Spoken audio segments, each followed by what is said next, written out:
రాష్ట్ర వ్యాప్తంగా వైఎస్ఆర్ కాంగ్రెస్ పార్టీ నాయకుల ఆధ్వర్యంలో 500కు పైగా ఇసుక రీచ్లు అక్రమంగా నడుస్తున్నాయని, ఇసుక ద్వారా వైఎస్ఆర్ కాంగ్రెస్ పార్టీ నాయకులు వేల కోట్ల రూపాయలు సంపాదించారని తెలుగుదేశం పార్టీ రాష్ట్ర అధికార ప్రతినిధి పిఠాపురం మాజీ ఎమ్మెల్యే వర్మ ఆరోపించారు.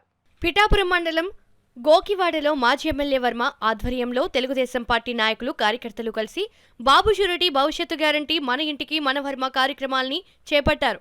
మాజీ ఎమ్మెల్యే వర్మ ఇంటింటికి వెళ్లి గత తెలుగుదేశం ప్రభుత్వం హయాంలో గోకివాడ గ్రామానికి చేసిన అభివృద్ధిని, అలాగే టీడీపీ సూపర్ 6 పథకాలను వివరిస్తూ కరపత్రాలను పంచారు. ఈ సందర్భంగా మాజీ ఎమ్మెల్యే వర్మ మీడియాతో మాట్లాడారు. కనీసం నేను వేసిన తర్వాత ఉన్న 1-2 ముక్కల రోడ్డు కూడా వేయలేదు. నేను ఆడపడుచులు తెలియజేస్తున్నాను, నేను స్థానికుని, మీ ఇంట్లో బిడ్డని. నేను ఎలక్షన్ అయిన వెంటనే గోకివాడ మొత్తం డ్రైనేజీలు అలాగే రోడ్లు అన్నీ కూడా పూర్తి చేస్తాం. శుభ్రంగా స్వచ్ఛమైన ఆరోగ్యం ఉండేలాగా, స్వచ్ఛమైన ఆక్సిజన్ ఉండేలాగా మేము పనిచేస్తామని చెప్పి తెలియజేస్తూ, ఏ విధంగా ఉన్నారంటే వంగా గీత గారు 5 సంవత్సరాలు అయింది, ఇప్పుడు వరకు గోకివాడ గ్రామంలో రాలేదు. మహిళల పడి సమస్యలు, సాటి మహిళ కనీసం ఒక్కరోజు కూడా పలకరించలేదు. పెండెం దొరబాబు 5 ఏళ్ళు అయింది, పలకరించలేదు. ఈ గ్రామం వాళ్ళకి మెజార్టీ ఇచ్చింది. మెజార్టీ ఇచ్చిన ఆడపడుచుల్ని ఇప్పుడు వరకు వాళ్ళ సమస్యలు పూర్తి చేయలేదు, ఏ పని చేయలేదు. నేను మట్టికి మిగిలిన పని నేను 5 ఏళ్ళు కష్టపడ్డాను, నా వల్ల ఈ చేశాను.